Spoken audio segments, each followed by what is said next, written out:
Табигатьтә җәйнең нәкъ уртасы, хәзер адымнар вакыты. Студияда Айзат Шаймарданов, исәнмесез. Бүгенге чыгарылышта. Нефть ятмалары тирәнәя, технологияләр катлаулана. Бәя төшеп, санкциялар артып торганда Татарстан нефтен ничек чыгарасы? Соңгы елларда нефтчеләр эшенә ОПЕК килешүе төзәтмәләр кертте. Россия төбәкләрендә татар теле укытучылар әзерләнмәй. Татарстанның үзендә моңа нинди чара күрмәкчеләр?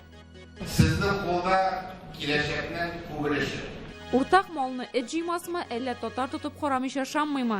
Фермерларның кооператив төзергә ашыкмавын ничек аңлатырга? Уңай яклары җитеп бетмәй. Тагын нәрсәдер эшләп бетерәсе бар. Илдә футбол бәйрәмен дәвам иттермәкчеләр. Россия җыелмасының тарихта булмаган җиңүе календарьда кызыл датага әйләнерме? Кирәктер инде ул бит инде шоколад көне, үбеше көне булгач, футбол көне ничә булмаска тиеш. Бүген икътисадтан башлыйк. Нефть чыгару кеме, чимал эшкәртү күләме арта. Кара алтынны җир куеныннан алу икътисади чикләүләргә генә бәйле түгел. Чыганаклар да искерә, технологик яктан нефтьне суырту да катлаулана. Яңа технологиялар, җайланмалар, аларны уйлап чыгару һәм аларда эшләү өчен акыллы башлар кирәк. Әлеге күп санлы сорауларны бу атнада республика җитәкчелеге дәрәҗәсендә күтәрделәр. Бөгелмәдә елдагыча нефть саммиты узды. Республикада икътисади эзлеклелекне күз алдына китерү өчен бер фактны әйтүдә җитә. Бу атнада ук Түбәнкамада, Танекада керосин һәм дизель ягулыгын чистарту җайланмалары эшләтеп җибәрелде. Под ваши аплодисменты мы... Шулай итеп, Танека хәзер керосин һәм дизель ягулыгын водород белән чистартып чыгара башлады. Елына биредә 500 мең һәм 1 миллион 600 мең тонна чимал эшкәртеләчәк. Самый современный завод нашей новой России. Я всех вас поздравляю с этим событием. Ну и дальше дерзать, чтобы Танека было номер один в нашей стране. Такого дизельного топлива по цвету мы можем получить только с гидрокрекинга. Танекада беренче җайланма моннан 7 ел элек эшләтеп җибәрелгән иде. Шушы вакыт эчендә нефтьне 99%-ка кадәр чистарта башладылар. Илдә беренчеләрдән булып биредә әзер продукт буларак мазут җитештерүдән баш тарттылар һәм чиста эшкәртелгән нефть продуктлары чыгаруга керештеләр. Танека 20 төр продукция тәкъдим итә. 2004 год, когда запускали... 2004 елда Таифта беренче гидрочистарту җайланмасын эшләтеп җибәргәндә, бу эш шундый катлаулы дип тоелган иде. Хәзер ел сайын яңа җайланма сафка керә. Танека соңгы 30 елда Россиядә нулдән башлап төзелгән беренче шундый зур комплекс федераль әһәмияткә ия. Аны гамәлгә кертү өчен Татнефть компаниясе гына 307 миллиард сум инвестиция җәлеп итте. Әле гыйнвар аенда Россия президенты катнашында нафтаны гидрочистарту һәм изомерация җайланмалары эшли башлады. Это действительно большая работа и замечательный результат. Республикада кече нефть компаниялары чыгарган 7 миллион тонна чимал тулысынча Танекага килә. Комплекс евро 6 стандартлы ягулык чыгарырга әзер. Мондый нормалар кертелүен генә көтәләр. Это значит, что мы можем выйти на международный уровень. Мондый җайланмаларны гамәлгә кертү дөнья базарына чыга алырдай дәрәҗәгә җитүебез хакында сөйли. Яңа җайланмаларда җитештерелгән компонентларны нефть-химия чималы буларак кулланырга да, аннан уникаль ягулыклар алырга да мөмкинлек бирә.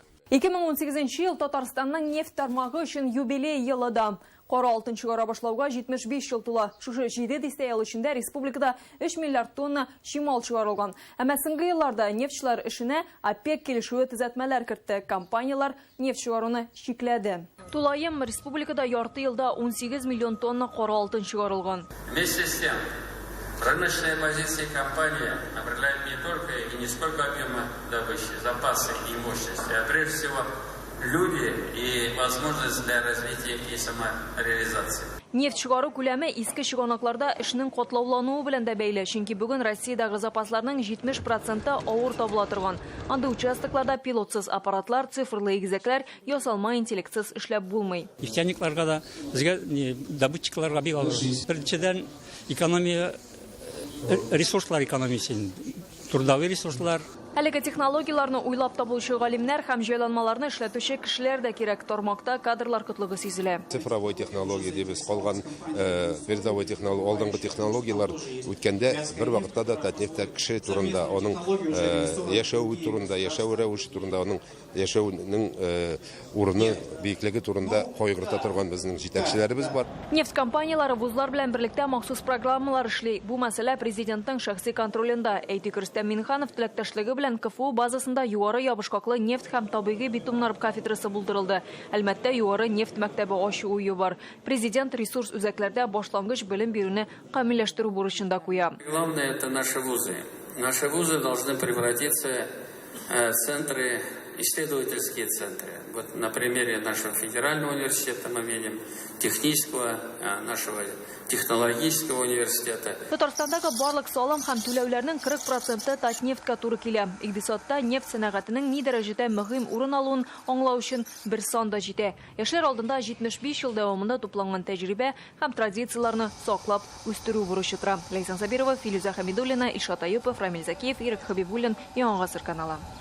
Авыл икътисадында башка мәсьәләләр көн үзәгендә тора. Авылны саклап калу өчен янып йөрүче җитәкчеләр кирәк. Алар үзе тирәсендә башкаларны да җыеп табышка эшләргә өйрәнер иде. Кооперативларга хөкүмәт шундый өмет баглый. Тик янәсе авылдагылар сүлпәнле күрсәтә, берләшергә ашыкмый. Республика авыл хуҗалыгы кооперативларын үстерү буенча 5 пилот төбәк рәтендә кооперативларга ярдәм каралган. Тик нәрсәдер берләшүгә аяк чала. Бу атнада Дәүләт Советында авыл хуҗалыгы кооперацияләренең нинди булырга тиешлеге хакында фикер алыштылар. Фермерлар бу турыда нәрсә уйлый? Фикерләрне Гөлназ Сайфетдинова барлады. Көн сайын езлитер сөт айыртабыз. Үзебезнең творог безнең, үзебезнең май, үзебезнең каймак, тагын корт ясыйбыз. Бөтенесен туристлар бик теләп алалар. Җитештергән сөт, ит ризыкларын кунаклар алып китеп бара. Абзарында 20 баш мөгезләре терлеге, 80 баш сарыгы бар, тавыгы да, страусы да бергә көн күрә.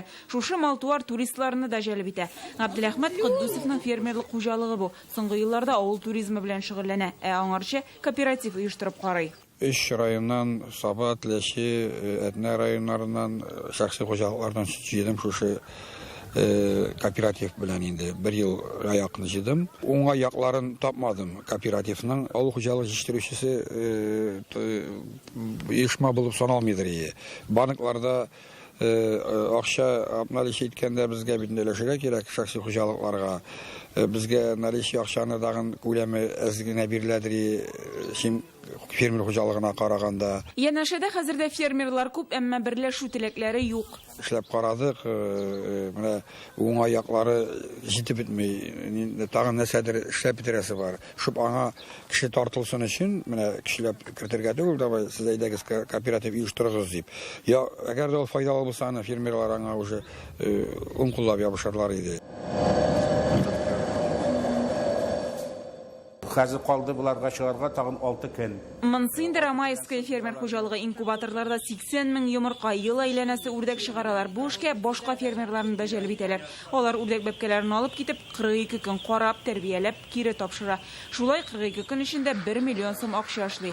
Шушы тәҗрибәдән чыгып фермерлык хуҗалыгы кооператив оештыра. Хәзер монда үрдәкләр генә түгел инде.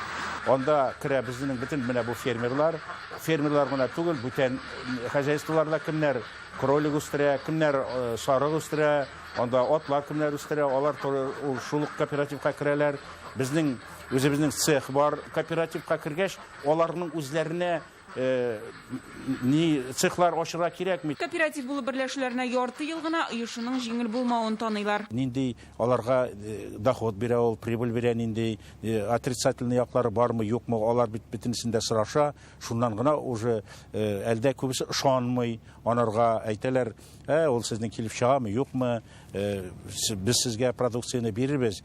Шуннан сез аны ни переработать итә алмассызмы, сат алмассызмы, шуннан безгә ничек акчаларны кайтарып бирәсез дигән ниләре менә шундый сораулар нидән фермерлардан бик күп. Республикада 1200 гаилә фермасы, 450 мең шәхси хуҗалык һәм 5 меңгә якын крестьян фермерлык хуҗалыгы исәпләнә. Авыл хуҗалыгы продукциясының яртысын алар җитештерә. Табышлырак эшләү өчен аларга берләшергә тәкъдим итәләр, ләкин фермерлар әлегә атлыгып тормый. Халыкта уртак малны җыймас диләр. Әллә шуннан куркалар, әллә башка сәбәпләр бар. Бөтен яктан тәңгәл килеп эшли торган 40лап кооператив бар республикада. Аның гамәлгә куелган саналганнары күбрәк, 100дән артык. Әле күбесен эш белән тутырырга кирәк. Аның өстенә иң зур проблема менә үзе тирәсенә үзе белән бергә эшләйде һәм бер-берсенә ышанычы булган кешеләрне туплый ала белә торган җитәкче лидерлар кирәк кооперативларга. Кооперативларның нияты изгансы, җитештерүчегә сәүдә шелтәренә юл ачу, эшкәртү, саклау тиешле стандартларга яраклаштырып төреп, кибет киштәләренә илтү. Син инде кәбестә үстердең дә, ул кәбестә бит аякланып китеп бармы кибеткә. Ул я эшкәртелергә тиеш, я сакланырга тиеш. Ит, сөт, җиләк-җимеш, әгәр дә җиләк-җимеш бит аның гомере бик кыска, 3 көн икән. Аны каядыр бит инде катырга кирәк, сакларга кирәк. Менә бу мәсьәләләр, әлбәттә, алар бүгенге көнне элекеге сыман алдында, менә шулай итеп урамга чыгып саттың гына түгел. Федераль программасы, региональный программалар бар. Вот быел гына грант аша безнең сельскохозяйственный потребительский кооператив кайсылары ниләр муниципаль районнардан защиять иткән кооперативлар 200 миллионнан артык акча алды. Авылы белән яшелчә, җиләк-җимеш үстерүчеләр арты нәкъ шундый торак пунктларда беренче мини-кооперативлар булдырырга планлаштыралар. Кооператив оештыручы тәҗрибәсе булганнар, берләшү берни түгел, эш барышында проблемалар килеп чыга ди. Кооператив селенының, например, ипотека кредиты булса, или анда ул поручитель булып берсендә бер проблемасы булса, ул кешеләрне кооперативка алып булмый. Или алган чиракта проблема белән сталкиваешься. Проблемалар теркәлүдән үк башлана. Бу эштә бөтен пайчылар катнашырга тиеш. Хата табалар, документлар берничә тапкыр кире кайтарыла. Моның өчен пошлина түләп аргач берләшергә булган теләк тә сүнә. Ярдәм йөзеннән кооператив компетенцияләр үзәге дәүләт учреждениесе оешачак, районнардан вәкилләре булырга тиеш. Укытырга, ничек итеп кешеләр белән эшләргә, нинди налогтан менә аларга җиңеллек ясарга, ничек итеп кредитлар белән тәэмин итү. Аннан соң аларга бит инде теләк белән генә эшләми бит әле. Ирмактана корал эшли бит. Нинди менә шушындый техник технологик чаралар белән тәэмин итү. Бу бик зур проблема. 250 миллион сум без быел да карадык кооперативларны үстерүгә. Әмма акчаны кемгә шанып бирергә дигән шундый сорау бар. Әйдәп баручыларны ачыклау һәм берләштерүдә җирле хакимиятләрнең сүлпән эшләвендә татылар, аңлату җитми. Фермерлык һәм шәхси хуҗалыклар узган ел 130 миллиард сумлык продукция җитештергән, кооператорлар хезмәтенең гомуми күләме 23 миллиард сум. Кооперациянең мөмкинлекләре бүгенге күрсәткечләрдән югарырак булуын таныйлар. Фермерларны гына күндерәсе кала. Гөлнас Сәйфетдинова, Рамзил Гарипов, Андерсон Тальцев, Яңа гасыр каналы. Хәзер атаның башка яңалыкларына кыскача күзәтү. Рөстәм Миннеханов WorldSkills International президенты Саймон Бартли белән һөнәрләр чемпионатын Татарстанда уздыру мәсьәләсен карады. Түрә үзе белән директорлар советы әгъзаларын да алып килгән. WorldSkillsны Татарстанда яхшы беләләр дигән нәтиҗәсе кунак. Гади халыктан сорашкан.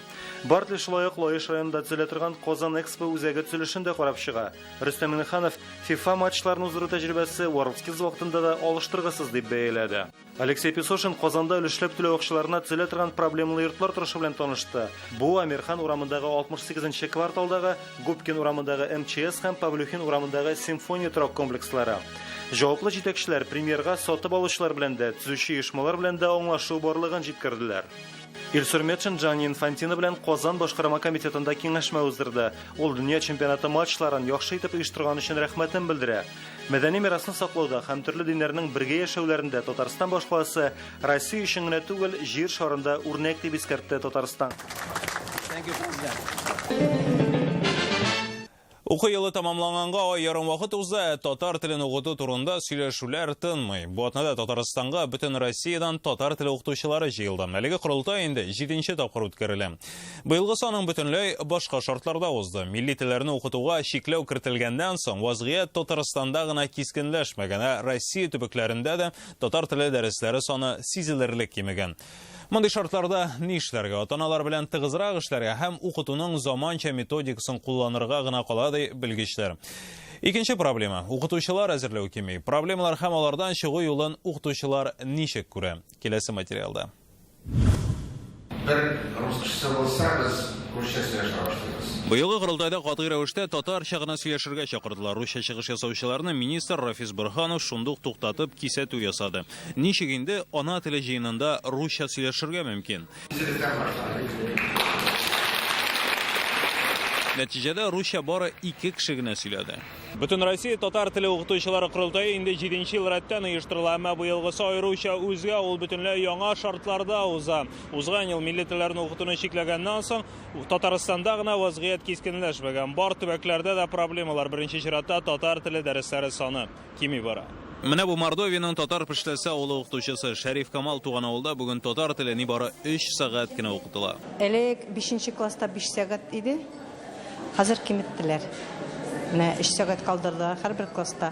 Башлангыч классларда да киметелде. Самар өлкәсенең Яңа Усман авылында исә туган тел дәресе атнасына 1 сәгатькә генә калган. 1 сәгать җитеп бетми, но алайда без бик шат балалар өйрәнәләр. 5-6 сәгатьтән хәзер кайсы сыйныфлардан бөтенләй бетерелде. Кайсы сыйныфларда 1 сәгать 2 сәгать кенә калды. Якуб Вахитов татар теле укытучысы булып 2004 елдан бирле эшләй. Ничек көрәшергә ди ул? Бу бит системалы проблемалар.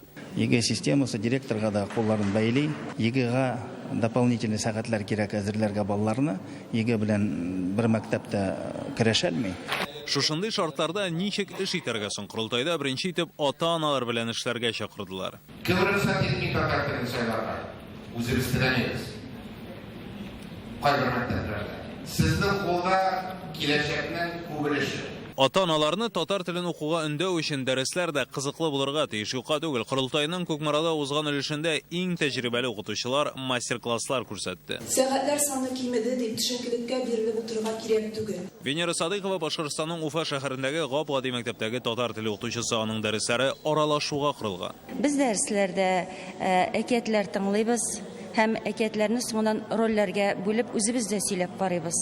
Арытаба укучылар уй фикерләре, дәрестән соң уй фикерләре туса, минем шәхси сайтыма кереп, үзләренең уй фикерләрен дә белдерәләр. Без, димәк, заман технологиясында кушып җибәрәбез. Сез кулакчыннарны кигәннән соң Татар телен заманча укытуның бүген мөмкинлекләре күп. Менә КФУда лингафон аша татар телен өйрәтәләр. Балалар колакчыннан тыңлап инша яза. Вәсилә соңгы сабага якында килмәде. Бу безгә бик зур мөмкинлекләр бирә. Текстны бик җайлы, шундый җиңел үзләштерәсең. Колакчан аша биреләбез шул звукка һәм язабыз ишеткән әйберләрне бик тиз һәм җайлы. Лингафон аеруча татар телен начар белгән балалар өчен файдалы. Бу шунда ук тел мөхитенә алып керергә мөмкинлек бирә. Инглиз телен инде бик күптән шушы алым белән укыталар. Элекеге кебек кагыйдәне ятлау түгел, кагыйдәне бала үзе уйлап чыгарга тиеш. Аннары видеолар белән эш. Ягъни билгеле бер ситуациядән чыгып, бала инде скайптан тыңлаган шикелле, ягъни ул бергә бер диалог кына тыңлап утыру түгел, ул шушы репликаларга үзе дә катнашырга мөмкин. Рамиля Сәгъдиева татар телен заманча укыту үрнәкләрен дистәдән артык китерде. Тик менә алар гади мәктәпләрдә кулланыламы соң? Мин әйтер идем, бер 15-20% кына укытучы әлеге алымнарны файдалана торгандыр. Әгәр дә һәрбер укытучы шуннан файдаланып укыта икән, татар теле ник кирәк дип утырмас иде хәзерге көндә бала. Татар телен яңа укыту методикасын Мансурга әле 17 яшь кенә, ул Түбәнкама шәһәре малае укырга дип татар бүлегенә килгән. Бүгенге көннәрдә татар теле әзрәк әзәя ул. Шуңа күрә менә татар телен белгән кешеләр күп түгел. Менә бу минем туган телем, аны белергә теләгем бар. Татар теле укытучысы булырга теләүчеләрнең хәзер 2 генә юлы бар. Я Татарстанда яки Башкортстанда белем алырга. Төмәндә бар иде, Тубылда бар иде, Ижауда бар иде, Ырымбурда бар иде. Бүгенге көндә Башкортстанның 3 уку йортында гына сакланып калды, калган шәһәрләрдә кызганычка каршы бу бүлекләр ябылды. Татарстан югары уку йортларына төбәкләрдән килгән студентлар кире үзләренә әйләнеп кайтмыйлар. Алар Казанда калалар. Бу проблема башка төбәкләрне дә борчый булып чыкты, аеруча Себердә яшәүче милләттәшләребезне. Возобновить подготовку педагогических кадров в Тобольском педагогическом институте по специальности татарский язык и литература. Төбәкләрдә татар теле укытучылары әзерләү әлегә билгесезлектә кала, ләкин Казанда системалы эш башланачак. Безнең оешма җитәкчеләре безгә чыгалар икән сорау белән, моны укытучылар кирәк, татар теле буенча, татар әдәбияты буенча еллык планга кертеп, аларны заявка белән җибәргән. Без җибәрергә әзер, ләкин төп җирләрдә, өлкәләрдә без үзебез әзерләргә тиешбез. Шуңа өстә быелдан Татарстан төрле предметлардан математика, физика, химия һәм башка фәннәрне татарча укытучылар әзерләүне торгызачак. Айза Шаймарданов, Амир Залюшев, Ринат Сафин, Марат Зайдуллин, Яңа гасыр каналы. Иртәгә Россиядә футбол буенча дөнья чемпионы исеме билгеле булачак. Бер ай дәвамында халык әлегә бәйрәм рухы белән яшәде. Футбол мөхитенә күмелде. Ләкин быелгы футбол беренчелегендә иң гаҗәпләндергәне ул Россия җыелма командасының чыгышы. Чемпионат башында тәнкыйтькә иң күп эләгүче коллектив ахыр чиктә милли геройга үрелде. Футболчыларга һәйкәлләр куела һәм исемнәрен яңа туган балаларга кушалар. Киләчәктә ил белән футбол көнендә билгеләмәкчеләр. Дәүләт Думасы депутатлары хәзер шундай тәкъдим белән чыкты. Дөнья беренчелеге халыкны ничек үзгәртте һәм күп санлы бәйрәмнәр исемлегендә футбол көне кирәкме? Белгечләр фикерен Алмаз Гафиятов тыңлады. Россиянең футбол буенча дөнья чемпионатында ничек чыгыш ясавын аңлау өчен саннарга карауда җитә. Иң күп йөгергән команда, иң яхшы сакланган футболчылар, туплы көндәшләрдән алу буенча да безнең милли җыелма команда беренче урында. Оештыру мәсьәләсе буенча гомумән быелгы мундиалгә тиңнәр юк. Россия һәм айрым Казан да мине шаккатыра алды. Моңа кадәр сезнең шәһәрдә булган юк иде. Казан һичшиксез дөньяның иң матур шәһәрләренең берсе. Мондый чараларны үткәрү тәҗрибәсе зур булуы да сизелә. Футбол буенча дөнья чемпионаты тәмамланачак, ләкин ярышлардан соң халыкка нәрсә калыр дигән сорау бик актуаль. Беренчедән ул менә шундый матур инфраструктура. Безнең Казан үзгәрде, чистарды һәм һәр кайсы җирдә менә шундый чисталык хөкем сөрә. Икенчедән хәзер әтиләр үз балаларын күбрәк футбол ярышларына бирергә тели. Һәм өченчедән, һәм бу инде бәлки иң мөһимедер, кешенең үз аңы һәм күңел халаты үзгәрде. Әлеге дөнья чемпионатыннан соң без инде бөтенләй башка кешеләр. Барлык җиңүләр киләчәктә илебездә футбол көнен билгеләп үтүгә этәргеч булып тора. Россия Дәүләт Думасында 22 октябрь атаклы капкачы Лев Яшин туган көнен илдә футбол көне итеп билгеләргә тәкъдим иттеләр. Кирәктер инде ул бит инде шоколад көне, үбеше көне булгач футбол көне ничә булмаска тиеш. Ләкин моны ничектер менә шушы Россия җыелмасының быелгы чыгышын белән генә бәйләп карарга кирәкмидер, бу күптәнрәк кирәк. Бу беренчедән балалар арасында да футболны җәелдереп җибәрәчәк һәм гади халык тагын да күбрәк футболга тартылыр дип уйлыйм. Фикерләр төрле. Ни өчен футбол көне генә, башка спорт төрләрен ни эшләтергә? Октябрь аенда үткәрү кирәкме? Озак бәхәсләшергә мөмкин. Күптән түгел генә бит әле 100 сумлык акча да ясадылар Яшинга багышлап. Чөнки менә бүгенге буын Яшинны онытып бара. Ул бүгенге әйтик ул бит инде 60-нчы елларда узган гасырның 60-нчы елларында уйнаган, 50-нче елларында уйнаган уенчы. Кирәктер дип уйлыйм. Бәйрәм рухында түгел, бәлки инде көн буларак кына билгеләп үтсәң ярый. Бар бит безнең спорт журналистлары көне мәсәлән. Спорт журналистлары бәйрәме юк бит. Ул безнең көн буларак кына билгеләп үтә. Ләкин безгә мәсәлән спорт журналистларына шуның белән котлыйлар. Һичуга булса да, ниндидер булса да, горурлык хисе туа. Кертеп, аннары бөтен футболны яратмаска мөмкин бит әле. Кешенең яратмаска хукугы бар. Бөтен кешене без шуны футбол көнендә туп тибәргә чыгарабыз. Яки төрле чаралар бар безнең шул массовый чаралар. Кайбер кешеләр аларында без туп тибәргә чыгарабыз, әлбәттә футболны яратмаучылар саны артырга да мөмкин. Иң элек Россия җиңүләреннән соң эш сәгатьләрен кыскартырга кирәк дигән тәкъдимнәр яңгыраса, хәзер аерым бер көнне футболга багышлау мәсьәләсе хакында уйлана башладылар. Медальнең ике ягы булган кебек бәйрәмнең дә төрлесе була. Мин уйлаганча футбол көне үткәргән ул җәй көне булсын. Булсын. Теге халыкара футбол көне бар. Безнең дөньяда без аны кабул итәбез һәм катнашабыз. Бу Россия футбол көне тагын бер сәбәп булса, менә футболны үстерү, футбол пропагандасы буенча мин хуплыйм, но теге сүз артыннан эшләр булырга тиеш. Илдә футбол белән мавыгу, ярышлар үткәрү буенча кыенлыклар юк. Һәр теләгән кеше үз өе янәшәсендә туп тибәргә мөмкин. Спорт белән җитдирәк мавыгучылар өчен төрледән төрле футбол лигалары, турнирлар үткәрелә. Кичкә хәле төнгә хәле футболлар уйный. Хәзер монда үзебезнең шәһәребездә чемпионат үткәрелде. Әлбәттә балалар үзләре күрде, үзләре бардылар, кайберәүләре стадионнарга барды. Әлбәттә аларның кызыксыннары артты. Һәм бәлкем берничә елдан уже профессионал карьералары башлап җибәрү дә берничәсе. Зур ярышлар илебездә һичшиксез кайтавазын калдыра. Халык футбол белән кызыксына башлады, аны аңлый, Россия өчен җан ата. Мин яратам күзәтергә матур, нәкъ менә футбол дип әйтерлек оста алымлы, оста уенчылар уйный торган футбол күзәтергә яратам. Бүгенге көндә безнең Россия командасына карау уят түгел. Һәм чынлап алар үзләре дә дөрес әйттеләр. Бүгенге көндә бик кызыклы футбол күрсәтәләр. Иртәгә бөтен дөнья Франция-Хорватия финалын күзәтәчәк. Кубок бер генә командага эләгә. Титул Россиядә калмаса да безнең ил вәкилләре өчен команданың уңышлары үзүк зур җиңү. Алмаз Гафиятов, Марат Зайдуллин, Андерсон Тальцев, Яңа гасыр каналы.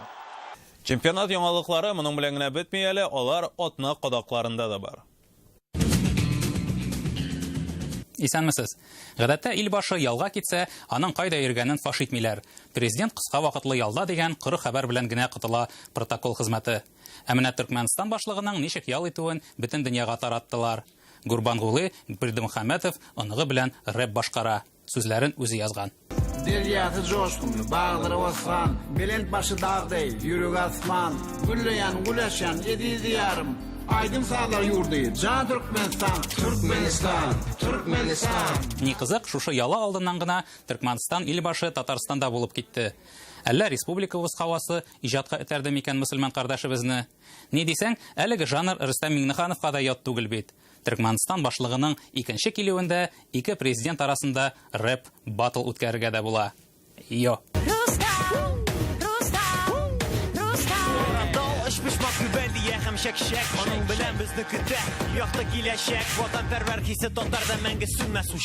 Алга таба да шулай булачак. Шабаксарда узган федераль сабан тойда хәлләр булды быел. Ярышның нигезләмәсен укыйбыз. Абсолют батыр исеменә үз категорияләрендә җиңү яулаган көрәшчеләр катнаша ала. Кроме спортсменов из Республики Татарстан дигән. Уйлап карагыз, Татарстан көрәшчеләре татар сабан тойында татар көрәше буенча абсолют батыр исеменә дәгъва кыла алмый. Хуш, кызыклар моның белән генә бетми. Бүләккә куелган Volkswagen машинасын абсолют батырга бирмичә, төрле авырлыкта җиңү яулаган көрәшчеләр арасында жирәбә белән уйнаттылар. 6 ачкычны бер-бер артлы машина ишегенә кертеп карыйлар да, ишеге ачылса, Якубович әйтмешли: Ә хәзер иң кызыгы, Татар информ видеосын карыйбыз. Бер батыр ишекне ачкан булып кыланып, кулларын өскә күтәрә. Аны кытлап кычкыра башлыйлар. Тик оештыручы гына шатланмый. Юк, бу дөрес түгел дип кулларын булгый ул. Ә машина кемгә эләкте дип уйлыйсыз? Әлбәттә, Чувашия көрәшчесенә. Менә шундый очраклылык. Артта басып торган абсолют батыр реакциясына карагыз. Ул барында аңлый, барында шамалый. Комедия тамам. Ә футбол чемпионатында кем батыр калыр, FIFA тәкәсе кемгә эләгер, моны белү өчен санаулы сәгатьләр калды. Күп йолдызлар инде кайтып китте. Дөресрәге, без казанлылар бәреп төшердек бу гаяларны. Диварда футболчы сурәтен ясап куюыбыз була, оттыралар. Роналдо, Месси, Неймар Казан рәссамнарының буяу гипнозына берсе дә чыдый алмады. Тик Модрич рәсемен генә ясап өлгертә алмадык. Россиянең хорватларга җиңелүе дә бары тик шуннан гына булса кирәк. Әле узган атналарда гына Казанда туган бер балага Аргентина футболчысы Месси хөрмәтенә Лионель дип исем кушканнар иде. Күп тә үтмәде, Аргентина плей-оффтан төшеп калды. Эй, җегетләр, чемпионат була да бетә ул, ә балага үз исеме белән гомер буе яшисе. Ә бу атнаны Казанда туган бер кыз балага тагын да үзенчәлекле исем куштылар. Айда. Татарчасы мөгаен әйдә була торгандыр инде. Бик уңайлы исем бит. Балаңа әйдә дип кычкырасың да, бу бер үк вакытта исем дә, бер үк вакытта чакыру да була. Сау булыгыз. Әйдә сандылаш, үтә сине теләгемне, син генә яласың минем яшь йөрәгемне. Бу тамамланып баручы атнаның төп вакыйгалары, яңалыклары иде. Бүгеннән безнең иҗат төркеме җәйге ялга китә. Адымнар вакытында нәкъ бер айдан күрешербез. Исән-имин булыгыз.